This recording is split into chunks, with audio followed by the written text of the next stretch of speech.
How are we, lads? Welcome back to the YouTube channel. My name is Nick from Australia, and welcome to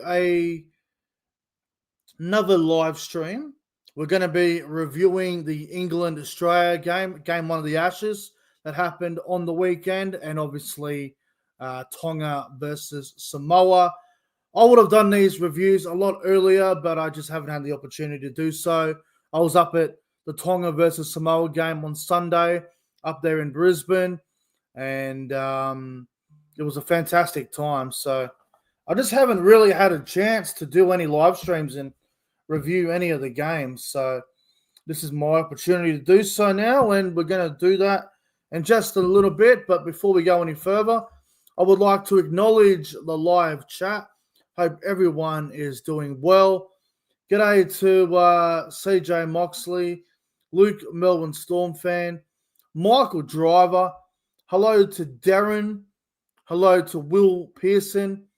Hello to everyone that's tuning in. G'day to Dearden is him and everyone else that's here. Jason Reader has arrived in the live chat. Also, shout out to Will Pearson. Actually, I saw Will as I was leaving Suncorp on Sunday. So, good to see you, Will. It was good to see you, mate. It was good to have a photo with you. Good to say hello, as always. But as always, guys, don't forget to like and subscribe to the channel. Like and subscribe. And thank you all for tuning in, as always. Let's begin with the reviews. We're going to start off with the England-Australia game, guys. We're going to talk about that one to begin with. Obviously, the Ashes returned. The game was at Wembley on the weekend. I thought it was fantastic to have the Ashes return back to the International Rugby League, England and Australia. Now, obviously, Australia got the win, 26 points to 6 over England at Wembley. And look, for a long time there, I don't think the scoreline reflected the contest. But if you're England, you'd be a little bit disappointed. You know, they were criticised going into it. Obviously, the coach was Sean Wayne, with certain selections that were picked that he chose to go with. And, I mean, he left a couple of good players out of this England team. So it was going to be interesting to see how that go. I thought they were good, England, for a lot of this game. They were playing Australia. You got to remember too, like I've seen a lot of people on social media bag England and bag their attack. Here's the thing, right? They're playing Australia. Like, with all due respect, England are not playing Cook Islands. They're not playing, Lebanon. They're not playing France. They're not playing a nation that has shit defense. They're playing the very best in Australia. They are playing the best country in the world with rugby league. They are. Like, yes, England beat Tonga and Samoa 3-0 in the last 2 years, which is probably why they've been given the chance to play Australia now before the World Cup. But it just proves that England are not on the level of Australia. They are still a few levels behind. They were competitive for a long time, and I'll give them credit for that. They fought hard, but they just need to pick the right team. Now, I'm going to sit here as an armchair expert, and I'm going to give you my opinion on certain things, and it's absolutely mind-boggling to me why the guy that won the Man of Steel, the guy that was the best player in the Super League this season, Jake Connor, the decision to not select him is still very mind-boggling. I know he and Sean Wayne just don't get on. Like, we know this. They just do not get on. But if you want to beat Australia, you need to pick the best players, and you just got to do that. I would have went Jake Connor and Mikey Lewis. Now, Mikey Lewis didn't have the greatest game on the weekend as well, but that's just how it goes sometimes. Sometimes the best players don't show up when it matters. But You know what? I would actually give um Mikey Lewis and George Williams one more crack. I would. All this talk about Harry Smith coming in. Listen, Harry Smith may be a good, organising half, but if you're going to beat Australia, you need guys that are not afraid to take risk.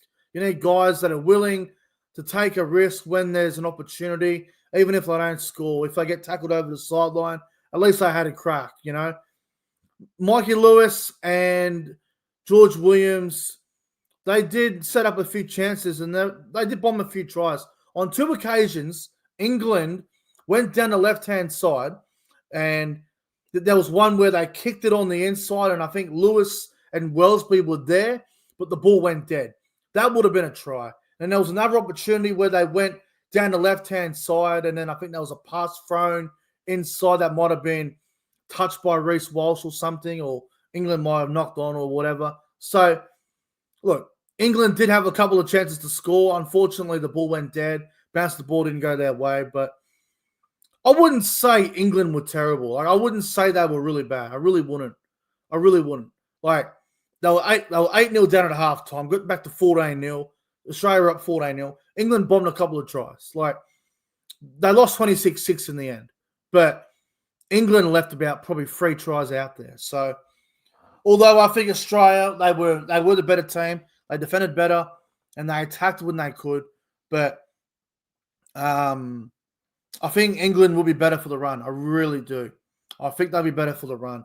But the other team selections that they need to look at, again, I'm willing to give Wellesby another opportunity, but I feel like Brimson is going to come into this team somewhere. Jake Wardle's position is under threat. They may drop him as well and bring in like a Harry Newman potentially.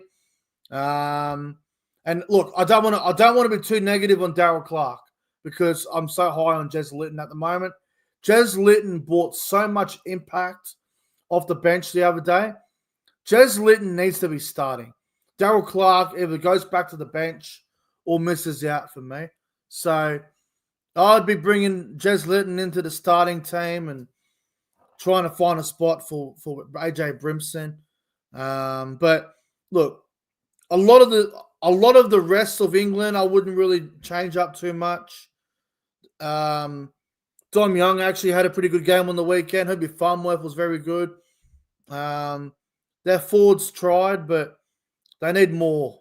They need more go forward, England. So we'll see what they do with the team. But credit to Australia. I mean, Reece Walsh, his performance on the weekend was absolutely outstanding. We saw what he did. He was the best player on the field by a long way. Reece Walsh had 243 run meters. He had 2 tries. He was insane, Reece Walsh. He had a fantastic game on the weekend. It was out of this world. So was Cameron Munster. And look, I was critical of Cameron Munster going into this because I said Tom Dearden deserves to be the Australian 5'8". And on form, I still think Dearden probably deserved it. But after what Munster did on the weekend, I think you've got to go with Munster and Cleary once again. I think you've got to stick with what they got. Dearden came on the weekend and played a bit of lock forward. Wasn't too bad, but not the role that I would have him playing. Now, one player that I am going to be a little bit critical of is Hudson Young.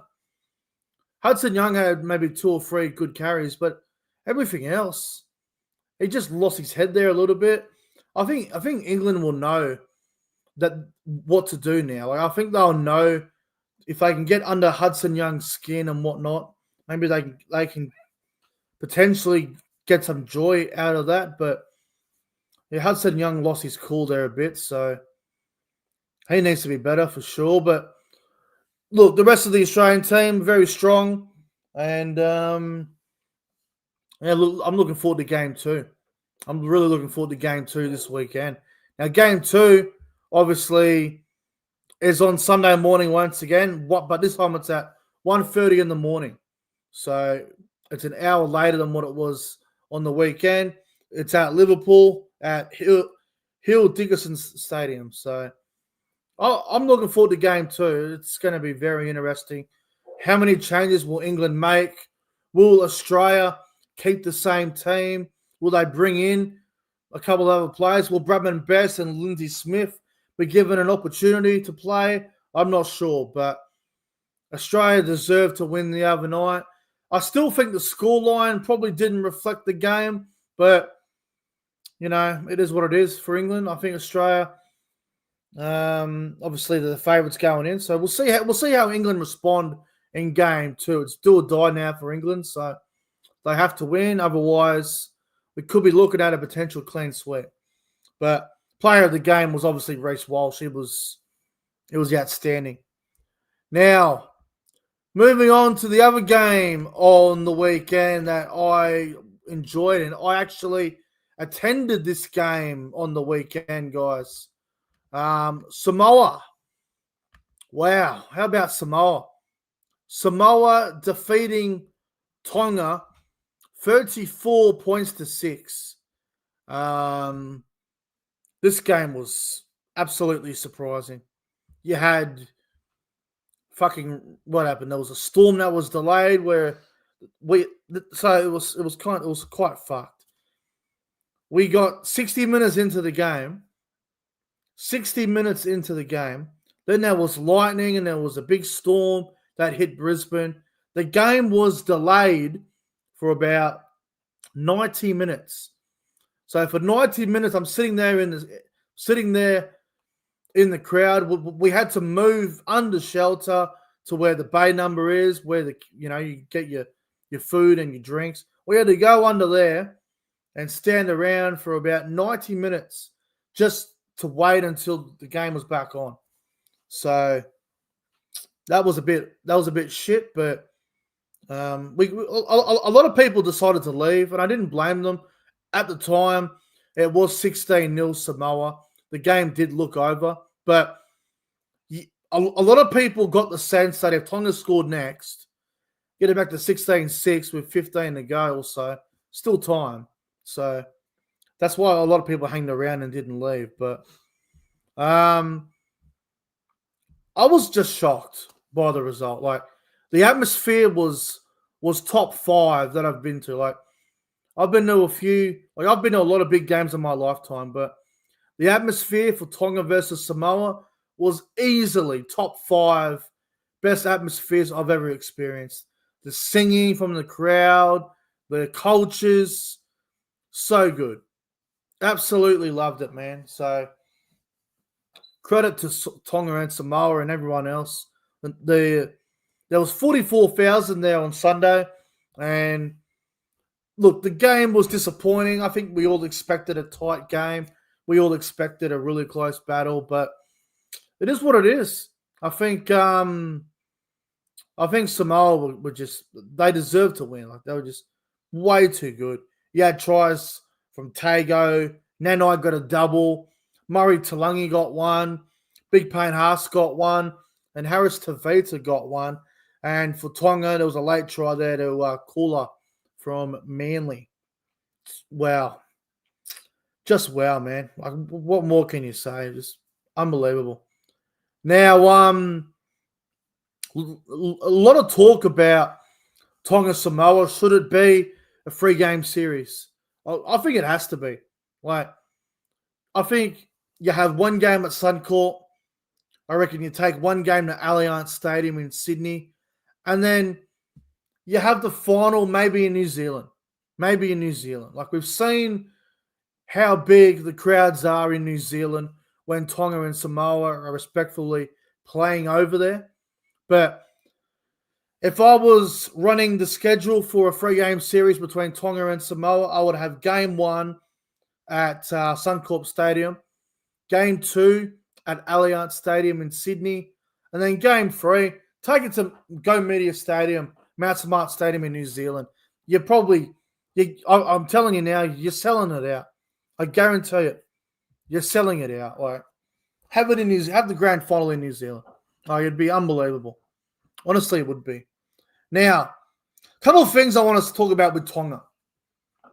They got to work some shit out quick. Like, from what I understand, Tonga need to beat New Zealand this weekend by 17 or more to qualify for the Pacific Championship Grand Final. Now, can Tonga beat New Zealand by 17? That's tough, especially over there in New Zealand. That's going to be tough. But some of the players for Tonga on the weekend were so disappointing. Like, I thought Isaiah Iongi at 5'8" was really poor. Apparently, Kohler was carrying an injury. I don't know why he played. Kohler had one of his worst games I've seen him play. Robert Toya was terrible. Daniel Tupou had an all-time shocker. Hopewade at fullback didn't have it. A lot of them were really bad. Like, the only ones that were really good for Tonga on the weekend, like Fanua Blake had a crack. Leka Halasima had a crack. But, yeah, they got to work out the team, man. Tonga got to work out their team. I know Isaiah Katoa at halfback is great, but he needs help. Like, he can't do it himself. Like, Iongi's not really a 5'8", but he really struggled on the weekend. But I guess they don't have any other options. But looking at the Samoa team, like, so many players here deserve credit. Like, Tuivasa-Sheck at fullback was outstanding. Murray Talangi and Isaac Tago were great. You had Jerome Luai play a really good game. Payne Haas, outstanding. Jeremiah Nanai's performance, like, personally, I think Jeremiah Nanai was best player on the field.